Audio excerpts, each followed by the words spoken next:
Welcome to the Legion Outriders podcast, your source for the latest Legion news, opinion, and analysis. And now, the Outriders. Hello, Outriders, and welcome to episode 151 of the Legion Outriders podcast, the Bacardi episode. Ooh. Maybe. I'm Outrider Matt, and... This is Outrider Dan, who's very intrigued at the concept of the Bacardi episode. I think this is something we'll have to explore further. Yeah, we're going to have to get some mix-ins out here, but how you doing, man? Doing good, yeah. I know it's been a little bit, but honestly, not all that much has been going on other than I've been playing a hell of a lot of Spec Ops, but we'll be getting more into that later. Yeah. I know you've been busy. Yeah, we'll get into that too. Yeah. A lot of Shatterpoint news. But anyways, before we get started, we'd like to take a second to thank our patrons that make recording and publishing the show possible. Specifically, we'd like to thank David Sargent, a.k.a. Chief Dave. Did you know, Dan, that due to a peculiarity of his birth, he can actually lick his elbow? Turns out elbows taste like strawberries. Thank you, Chief Dave, for letting us all know that. My mind is blown. Yeah, I know, right? Chief Dave was also barred from competing in the 2012 Olympics in London, as they didn't have any medals that went higher than gold, and they didn't want to risk upsetting him. So thank you, Chief Dave, this episode's special Outrider. If you're enjoying the show and would like to support it, head to patreon.com/Legion Outriders. On today's show, well, we got some news. We got some updates. Yeah. We're finally going to be talking about the Imperial Remnant. Yes, which we teased a little bit last episode. Yeah. Who can remember back that far, though? Some stuff coming out, but let's go ahead and start it out as we do in the news, because there's been some Star Wars stuff happening. Some Star Wars stuff. Some. Yes. I mean, Mando, season 3. What? I hadn't heard. What? I mean, if you haven't watched it yet, what are you doing listening to this podcast? Go watch it now. Go watch. I mean, it was a lot of table setting. We're obviously not going to get into spoilers, and I say that every episode, even though we sometimes do.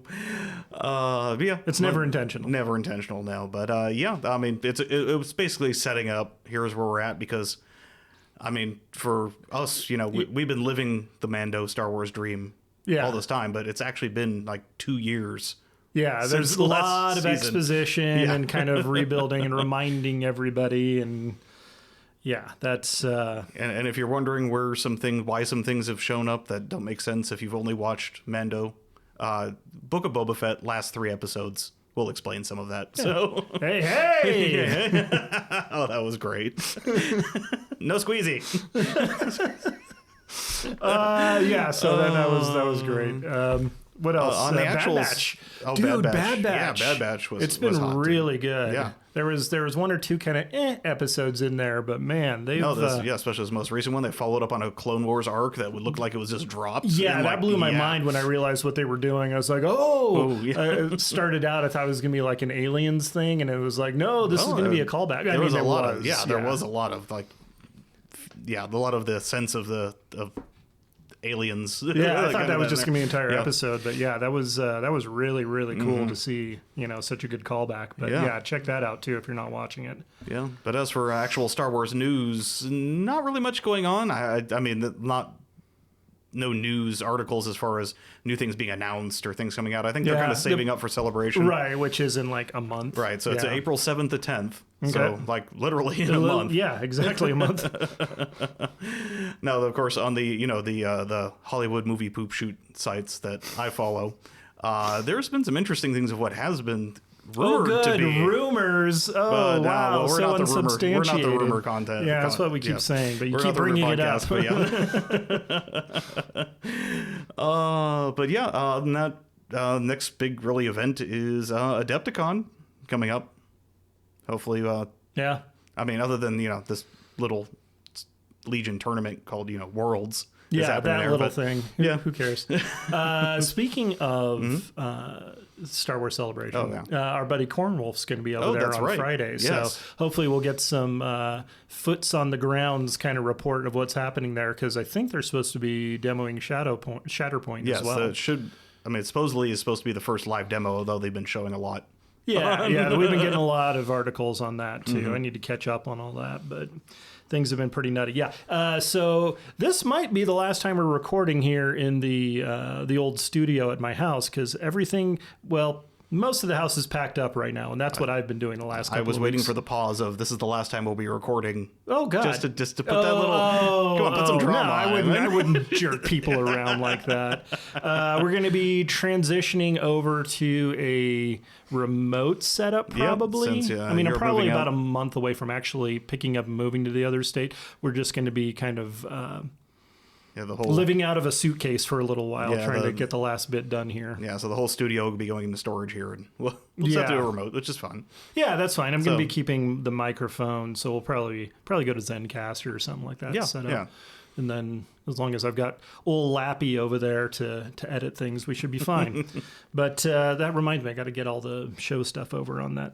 So we can continue with all the little drops and bumpers. But if there's a bit of delay between episodes, I know you're... Blame me. Yeah, I know you're all chomping at the bit for more Outrider content. Unless everybody wants to go to Facebook and demand Dan does his own solo episode. Oh, man. Come on. You know what? How about no, I don't want to... You could get Outsider Dan. No, well, no, I was thinking to do like the Legion Discord admins, they do a show, but then they have anyone who's in the audience can do call-ins. There you go. That might be interesting. I know. No promises. Zane and Tumnus and those guys. Yeah. But anyways, that's we'll see. It's just going to be. I don't know what the future holds. I just know it's going to be messed up. So. But anyways, you've been getting games in. Yeah. We have. You've been getting games. We're going to talk about that. I just realized I'm skipping ahead past the actual Legion news because that was it for Star Wars. Oh, no. Deck building game. Yeah. So the Star Wars deck building game has been released. I've got it on order with our friendly local game store. I haven't picked it up yet. Oh, okay. Because they haven't actually informed me that it's in stock yet, so I'm going to have to go bug them and say... Hopefully that'll be soon. Yeah. I know our buddy Wanderin' Wiz got a copy of it. I need to hear from him and see what he thinks. Yeah, I watched a YouTube playthrough. Some people on YouTube who had gotten it and played it, so it looks interesting. Looks fun. Cards look pretty neat. Yeah, they always have great art. So an interesting concept for a deck builder, kind of with the faction thing built into there. And I've noticed the wording on the cards is very future-proofed, where it refers to only your own faction or enemy. It doesn't say the name of the opponent's faction. So. Well, I'm going all in on this one. If anybody wants to trade some Star Wars Destiny stuff for the new deck builder, I can make that happen. So many dice.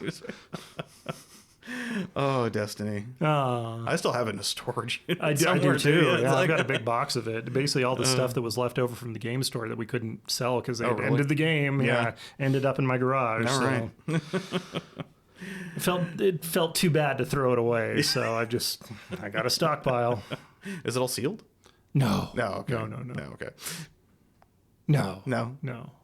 No. I think we bargain basemented the unsealed or the sealed stuff. Okay. I ended up with all the singles, but okay. Anyways. Yeah. Legion news though. Legion news. Hey, Commander Cody up for pre-order on the Asmodee web store. So that means we have a hard release date for him. Wow. Which is April 21st. So.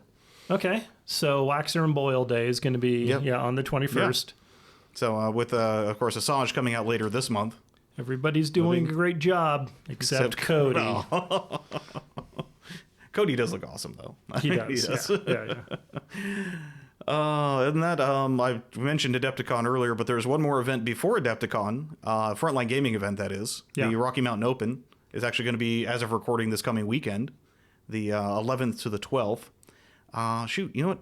I'm a horrible podcaster. I did not look on the Legion Tournament Circuit Discord that we're on to see who was running that, but whoever's running it, good luck. Good luck. We're rooting for you. No. Nameless minion. I'm sure we're like, oh, it's that guy. Well, I mean, the Cherokee Open just happened. Yeah. And there were some lists from there that actually were interesting with the Imperial Remnant, which we'll go over a little later. But yeah. Mm-hmm. How did Empire do overall? Actually, we're getting way ahead of ourselves here. They were over 50% of the players. Yeah. That's spicy. All right. Okay, and then we do have the Adepticon Worlds. Yeah, Adepticon and Worlds. It's later this month. Wow. Yeah, that is later this month. Everything's kind of just flying up. At the beginning, we started the year and we're like, oh, God, there's so much of this year to go through. Yeah. It seems to be just flying up now. And then Bay Area Open's coming up soon. And yeah, I believe Keegan's going to that one. Cool. Yeah, Tums is going to be going to that one. Nice. So, yeah, I think some of the Oregon crew, I guess, is going down. So cool. Good luck, guys. I'm gonna see if I can maybe sneak up for that, but we'll see how it goes. Yeah. Thomas has promised me my own lat print of the big clone lat, not the small one. Oh, okay, yeah. Yeah. He did a pretty cool 3D print job on it. Oh, nice. And he was like, "Yep, you do it. I'll bring you one." I was like, "Ooh." Now you have incentive to go. Yeah, exactly.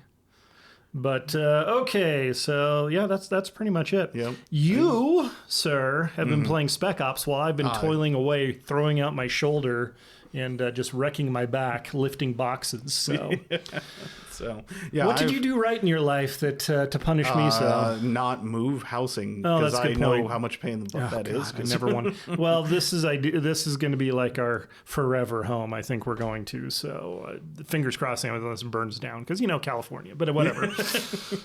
It'll be fine. Swallowed by an earthquake. Who knows? Earthquake, mudslide, fire. I mean, it's 3 of the 4 seasons of California right there. But it's not hurricanes and it's not tornadoes, so I don't care. I was going to say volcanoes, but I mean, if Yellowstone goes, We're all dead anyway. Yeah, On that cheery thought, how about some things to distract us from the horror of everyday life? How about some games, Dan? What have you been playing? So, basically since LVO finished, I have not touched an 800-point game. I've been playing Spec Ops, dude. Yeah, I've been loving that. I believe it. Yeah. And yes, I know it's on everyone's minds. And before you all go to the comment section, I did fill out a feedback form. Good job. Oh, I'm so proud. I didn't. I basically only played the one game, I was about to say, I haven't got to play. So my feedback is quite inconsequential, I assure you. But yeah, I've been up at our local game store, Legion night every Thursday night, and I just put in our local area chat and like looking for a Spec Ops game, and honestly, there's been a good reception. We've had multiple Spec Ops games going most nights. So, beautiful. What's there seemed to be a very popular list with it? So there's my opinions and what I put on the feedback for the different lists. Yes, so of course, as you all know, I play Empire, so I've been rocking the both the ISF and the Stormtrooper list. Stormtrooper list is solid. Okay, I like it. It seemed really good. It seems its gimmick is the standbys, so it is not the most mobile of units. So if you need to move around a lot, it doesn't work out as well. They also have some really long-range guns, though, too. Yeah. 12-inch guns and the sniper, or the DLT, I should say, with those Death Troopers are really awesome too. So. Yeah. And it's funny, not until the last few games I've played, I hadn't actually played a lot of Rebels. But the last 3 or 4 games I've played have all been Rebel players. Oh, really? And oh my God, Rebels are crazy overpowered. Are they? Really? Who'd you play against? So I played against our local Patrick. And I played against Outsider Dan. Okay.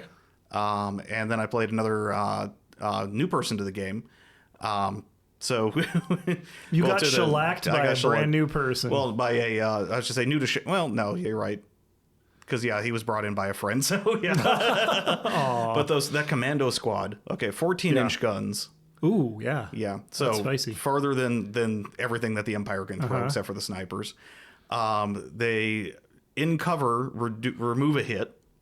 And they all have sharpshooters, so if your opponent's in cover, they reduce it. So they're better both being in cover and shooting into cover. How many models do they get on the table? 7. Oh, okay. And one of them is a Wookiee, which has red defense dice in this format. Yes. I like that. Yeah, I'm going to have to definitely try that out when we get a chance. Yeah, so no, if we had played Commandos our first game as opposed to Arcs, I'm sure it wouldn't have been as close as it was. Okay, but you put that on the feedback form. Yes, I put that in the feedback that they're, take one of those away, being good at being in cover or good at shooting into cover, one of those two. But both of those together is just crazy power. Okay. The ISF squad needs a little love, and I love ISF. I know you do. And the ISF themselves, the units themselves in there are feel fine. It's just the scouts. The scouts that attach onto them have paper armor. Their gun is super short range at 8 inches. We were playing the vehicle mission where I was playing ISF, and I'm like, wait, I can throw the explosive charge 10 inches, but my pistol is only 8 inches. So, wow. yeah. It's going to be one of those scout blasters kind of rattle a little bit. Yeah, so like... that one scene from Mando season 1 is true with those scouts. That like they need some defensive help. So yeah, if they made them analogous to the commandos, they give them like, you know, if obscured, remove a die or something. Give them something with surges, reliable. It just they need literally something. Anything. Just give it to us. Yeah, they need a little love. The clone ones, the arcs, as you played them, play just like arcs. I think they're well balanced. Yeah, and the fact I that think they're they were short really range, cool. but really maneuverable and just super killy once you get in range. Yeah. The full clone squad, being Courage 1, they panic really easily. Yeah, I was looking at weird. that one after we played, and I was like, I don't know that I would want to play this one. They do have 2 support units, though, so they are really good at objective play. Okay. Because both the droid and the medic are considered supports. Okay. And a lot of objectives give extra things to supports, so. That's cool. Yeah. I'm glad they do that. The droid invasion is amazing. Yeah, we've talked about that before. So we with had 10 models and respawning. Get back up protocols. Yeah. Exactly. The BXs and Magna Guards, I only played versus them once, but they did seem really strong. Yeah. It was mainly the objective we played. We played the codes, and they were attacking me, and those BXs with their shields just ran up, absorbing fire, and then they played the card that says you get jump. And they just jumped over the building and scored that same turn. So, like, well played. Well, clap, clap. Was that all the squads? I think that was all the squads. That's pretty much most of them. So good all around. Just a little bit of tweaking and love. A few more missions would be nice, and I think more symmetrical missions. Yeah, would be nice because there's the one with the shifting priorities. Right, that's the one we played.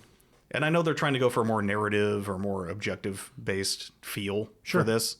But a few more, symmetrical maps on there would it actually makes it easier to figure out how each squad plays against another squad. That's cool. So, but you're still excited. Hopefully, we're gonna So see an update. I'm hoping that they're going to follow their schedule. Of in April releasing the next wave of update for it. Oh boy. Yeah. I can't wait to see. I'm curious how much they're going to be incorporating the feedback they've been getting. I mean, I really hope that they do incorporate that because, there's some things need a little love in there. Let's see, that's 5,000 emails for Boost Up ISF. It was a Google Docs form that we did. So that account must be. But as of the last time I looked at it, which was over this last weekend, the feedback form was still open. So if anyone out there, has played Spec Ops and wants to give some feedback, do. Because that'll really help the developers. Yeah. If you've played more than one game, go do it. And of course, the one fun project I did with this, and actually we had a couple locals, try a few different takes on this. Is we actually have all designed our own range sticks. Yeah. So instead of Dan showed up with this today, and it's. It looks very similar to just normal range, the range sticks that we're used to. Yeah. But it breaks down. You've got magnets in all the ends here. So it looks like. I did a magnetized version of it where it's basically a 6-inch. I got to paint them for which the polarities go on which on there. I didn't build this right, but that's pretty slick. Yeah, but I have it in 2-inch increments. So I have a 2-inch stick, a 4-inch stick, and 6-inch sticks, and using them in combination. With the magnets on them, you can snap them into every shooting range. I also did a 3-inch stick because some of the missions do have 15-inch or 9-inch referenced on them for setting up like deployment zones. What size magnets did you use on this? So I use the same ones I use in my base, which are bases for my models, which are a 6x2, but I triple stacked them. So essentially, it's a 6x6 stack of magnets in there, millimeters. That is. You're gonna have something maybe with the numbers etched on the side. That's the biggest not critique, but like comment I've heard about them is something to denote, which one is which at a glance. I was just gonna paint them different colors, but I haven't done it yet.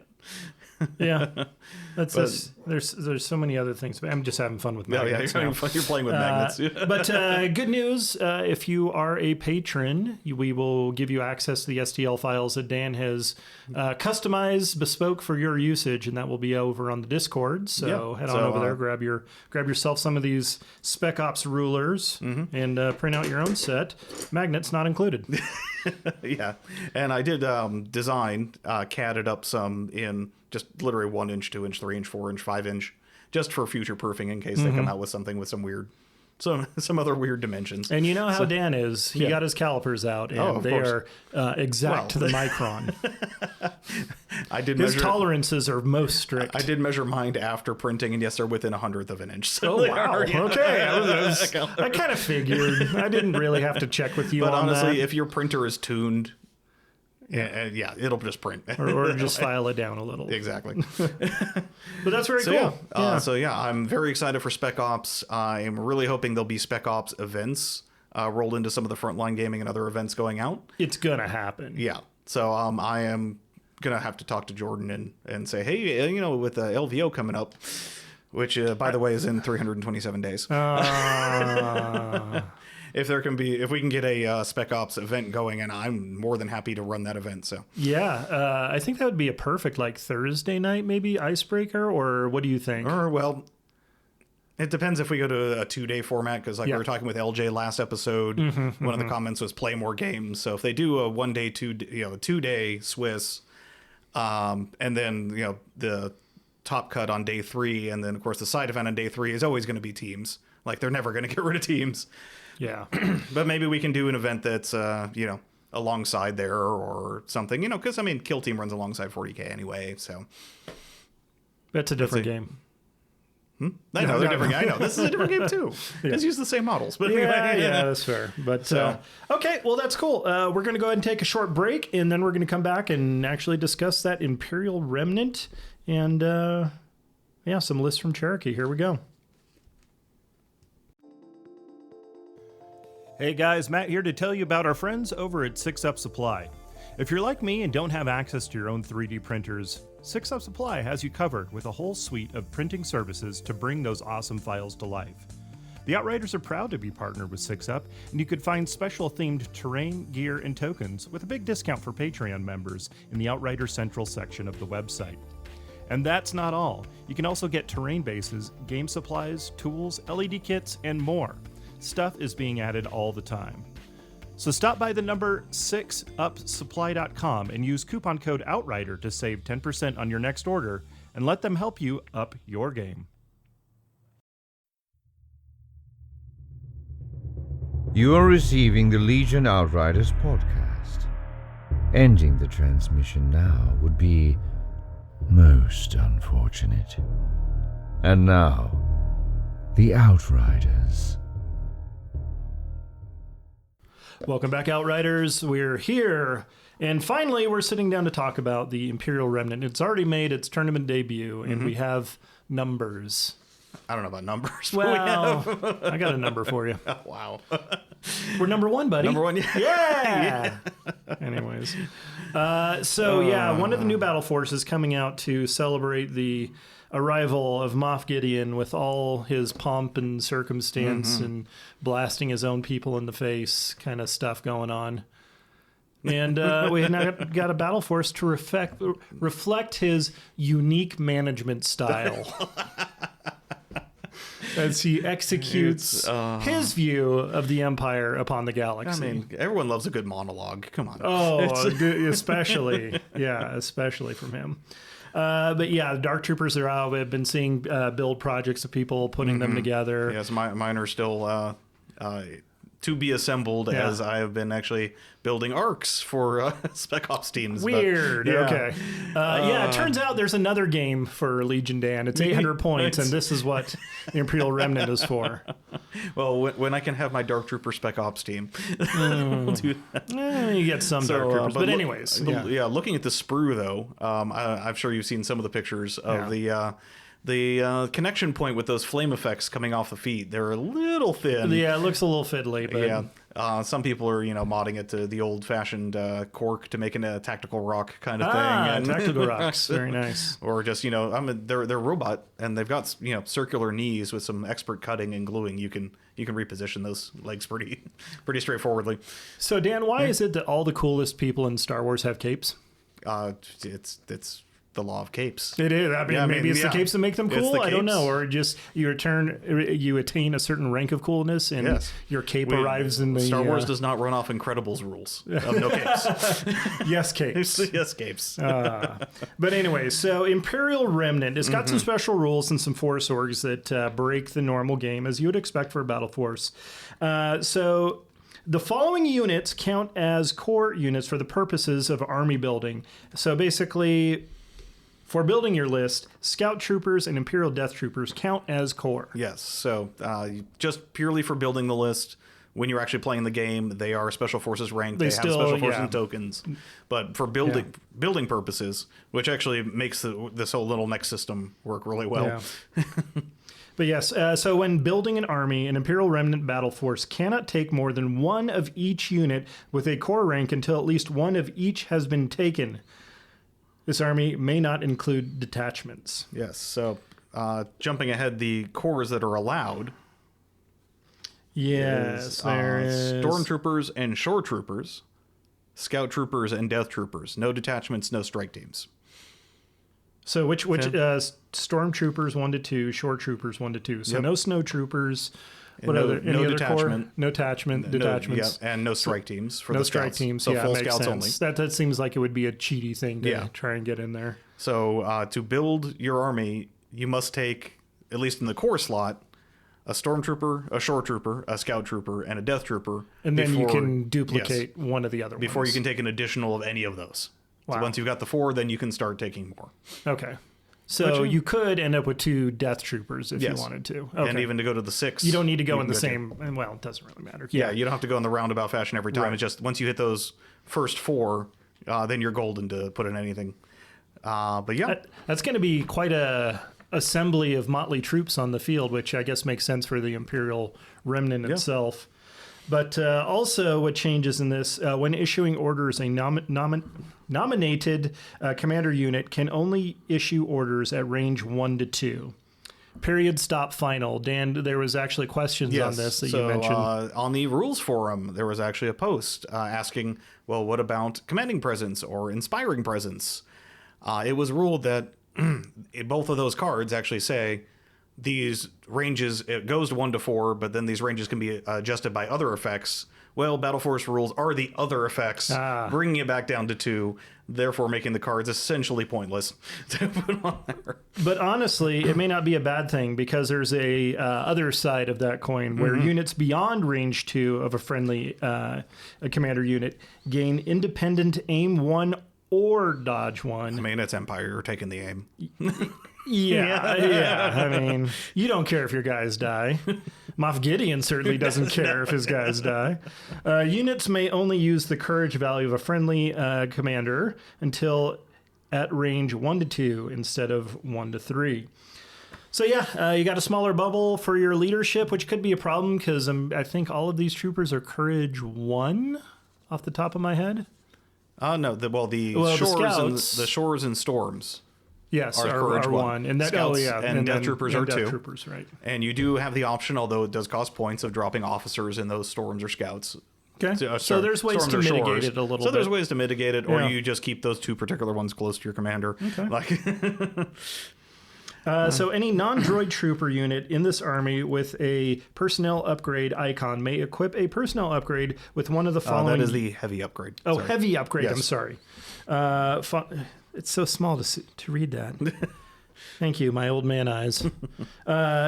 Following unit requirements, ignoring that requirement: Stormtroopers only, Shore Troopers only, Scout Troopers only, Imperial Death Troopers only. What's that boil down to? So you can mix and match all your heavies amongst all of... Just scatter them around wherever you want to. Yes, so there are some interesting combinations that people have come up with. You get a DLT and you get a DLT. I think the HH-12 is making a resurgence. Up. No, I will not. I won't hear it. 16 points.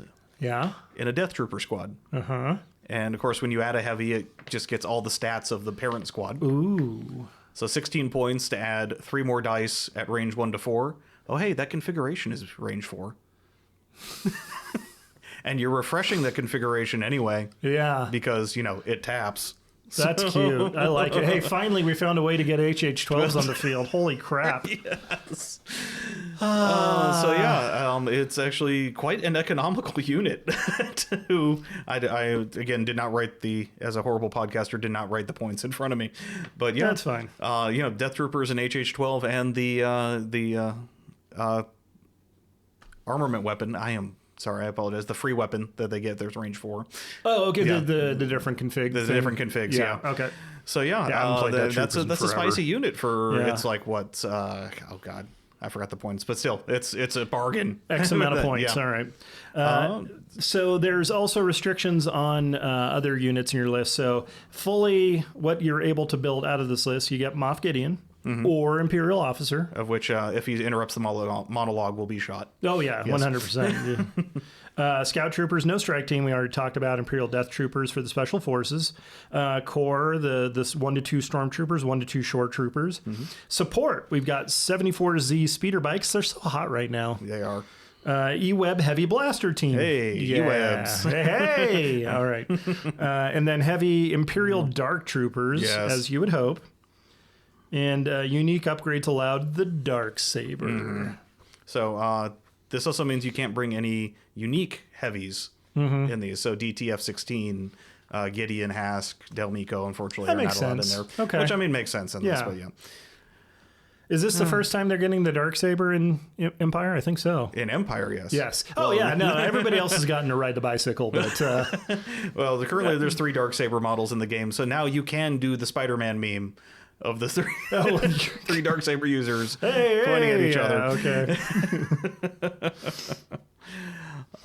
Okay, rank requirements. Commander operative. Each army must include 1 to 2 commander and operative units.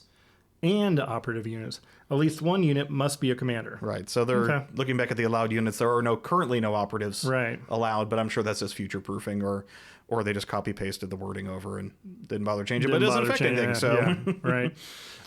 Core, each army must include 3 to 6 cores, so that's still the same, even though your core flexibility is increased for this. Mm-hmm. Support, each army may include up to 2 support units. Yep, so no spamming speeder bikes. Sorry. And then each army may include up to 2 heavy units, so double Dark Trooper. That's your only choice. Yep, well, keep in mind, Gideon has Entourage Dark Trooper, so you're bringing another one. You can bring another one. That's too many Dark Troopers. There is never enough Dark Troopers. That's too many Dark Troopers. There is a new player at our store who bought in specifically because Gideon and Dark Troopers released. Oh my god! And specifically because he has the ability to run 3 sets of Dark Troopers. Just because he can. Yes. Let me think back to my Palp debacle of the Royal Guard of yesteryear. Yes, remember I pre-ordered 4 Death Troopers back in the day because I wanted to run 4 Death Trooper Krennic. But yes, Krennic, yeah. see, it historically it's a trap. Yes. Dark Troopers may buck that trend. I guess more testing is required. There are not enough points. There are not enough points. There you go. Yeah. Well, not to fully kit out the Dark Troopers if you fill them in, but just mortalizers for everybody. Okay, and then there's skirmish rules, but nobody cares about that. Oh, poor skirmish. Well, I'm sorry. I know. We're not going to read them. Special Forces, Special Operations is out. Yeah. If you need a 3x3 game, it's if you cared about skirmish, you wouldn't have released a much better game. I'm sorry. I'm getting some hard truths out there. Yeah, but when's the last time you played a skirmish game? It's been a long time for me too. I know this is an audio only podcast. I'm giving a blank stare right now. Yeah. But yeah, Gideon and Dark Troopers have already been making a little bit of a splash. Yeah, let's talk about that. So Cherokee Open happened. Yep, Cherokee Open happened just as as a recording now, it's been like 2 weekends. Through the magic of podcasting, yes, it is still the most recent. Yes. But of the top 8, which you asked earlier, 50% Imperial Field. So there were. I got to get game uplink up here, but it is not cooperating right now. There were players. Please fix Nema. No, come on. Ah, hell, I had it saved, but it didn't load. Okay. There were more than 50% players, but it wasn't like, overwhelming. It was just barely over 50%. Well, they've got the really interesting battle forces right now with Imperial Remnant and, of course, Blizzard Force, which is taking the world by storm. Mm-hmm. You see what I did there? Everybody saw what I did there. Anyways. But Do you anyway, remember what the top 3 looked like? Well, no, I have the top 8 here. Oh, okay. Because I have that saved separately here. Do you? Yes, I do. Okay. But for the Imperial Remnant, and not all these are Remnant, they are a lot of Gideon Dark Troopers. The 6th place, 4th place, and 3rd place all had our good friend Juan Carlo Esposito. and at least Giancarlo Esposito? Yes. So in 6th place was Nathan Morgan, who had Gideon, Boba, IG-88, 2 Shores, 2 Mortars, and a Dark Trooper squad. It's a double bounty in a Dark Trooper squad. Wow. Okay. And let's see, 4th place. This one got a little spicy here. Richard Lavery, Gideon, 3 Naked Storms, 2 Loaded Dark Troopers, and an Occupier. Ooh. Yeah. So taking that Palt Vader Occupier to a different little flavor. I don't know if that was the inspiration or not, but he crashes the Occupier and he's got to cut himself out with the Darksaber. And then in 3rd place, Danny Williams had Moff Gideon, 3 Naked Storms, 1 Snow Trooper naked, 2 Dark Troopers, and a LAT. Yeah, airdrop those Dark Troopers. Wait, what? Yes. I thought they had like a whole deployment shenanigan thing they got to do. Now anyways. you can do that with multiple. Oh, wow. All right. Well, obviously he did pretty well because he came in 3rd. 4 and 1. You were saying how well Empire did. Well, yes, 1st place was Blizzard Force. Who was piloting that list? Let me pull that up here real quick. Sorry. I'm asking you questions. I just scrolled off of it. Yeah. Let me... That was Austin Miller, 5-0. Okay. With the classic operative Darth Vader, Imperial Officer, 2 Naked Snows, 2 HRUs, and 4 speeder bikes with transponders. So nice. Nothing too crazy. I mean, nothing too unusual. I mean, if any broke, don't fix it, right? Yeah. 2nd place was Robert Seville with a Imperial Officer, IG-88, and Bosk with, we were talking before about the HH-12, 6 Stormtroopers with HH-12 and Stormtrooper Specialists. All right. And went 5-0. Wow. So tap the Specialist, tap the HH-12, and get a free aim out of it. Hey. All right. I mean, really going for that anti-armor skew, I guess, for going up against Dark Troopers. Jeez. Have some black dice. Yeah. Of the top 8, how many were Imperial? Oh, let me scroll through there. So 1st, 2nd, 3rd, 4th place, 4th. 5th place was a Rebel. Ooh. 6th was Imperial. 7th was Imperial. 8th was Shadow Collective. Wow. Okay. So 6 Imperial, 1 Rebel, 1 Shadow Collective. Sorry, Gar. I mean, sorry. They got 2nd at LVO. Yeah, they did. The most, as far as Outriders are concerned, the most talked about. Because we won't shut up about it. Obviously, it's the most talked about. Wow. Okay. Huh. I'm wondering when we're going to see more battle forces for the other factions to maybe bring them in a line. Yeah. I wonder if Cody. Do you think Cody's might? You think they would have leaked that already? They would have spoiled previewed, spoiled something, because we know that for Ewoks coming later this year that we're getting an Ewok battle force. We're getting an Ewok battle and force, the companion Tempest Force, which is the Imperials on Endor battle force. So that will make 3 battle forces for Empire, 2 for Rebels, and then 1 for droids and clones. So yes, the Clone Wars factions do need a little battle force love, I will admit. Yeah, that's too bad. But it just, given the fullness of time, I'm sure we'll have panoply of battle forces. Yeah, to choose I mean, if from. they did something around Cody with vehicles, obviously Cody's very vehicle oriented, and yes, Yeah. So that would be pretty neat. Curious what direction they can go with droids. It could be like the Veers, but good Battle Force. Blizzard Force is doing amazing. What are you talking about? The Veers? How many of them are using Veers? That are ranking in tournaments? None. Sit down, Veers. Which is my boy, Veers. I know. I loved Veers. We love him. Yeah. We love him. So, yeah, that's... hopefully we'll get to see some interesting things at Worlds. We'll see how the factions strata out. Yeah. In that. Hopefully, well, of course, before then, too, we'll get a little preview at the Rocky Mountain Open. Mm-hmm. So, yeah, if you're going to that, good luck. Have fun. Yeah, lots of Star Wars stuff coming down the pipe. So, yes. More tournaments, more games coming out. We'll need to play the deck builder at some point. Oh, yes. No, like I said, as soon as I can get it picked up. Yeah, go get a copy. We'll see if we can get a game in before I have to leave. But, okay. Well, I guess that'll do it for this episode, the 151 episode of the Legion Outriders. Any last thoughts, Dan? No. Good. Okay, thank you. All right. Thank you, everybody, for tuning in. And if you have any news, questions, or feedback, you can email us at legionoutriders@gmail.com. Stop by our Facebook page where Meme Master Dan is going to be hanging out and posting all the hottest memes. And you can find us out in the world. Yep, on Discord as either Outrider Dan or Dan Tech.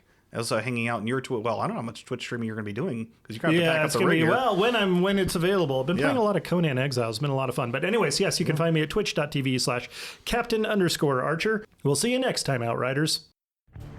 This concludes the current episode of the Legion Outriders podcast. You may cultivate a tactical advantage by observing the Outriders on Facebook or Twitter at Legion Outriders. Wisdom advocates subscribing to the podcast. Acting otherwise is reckless.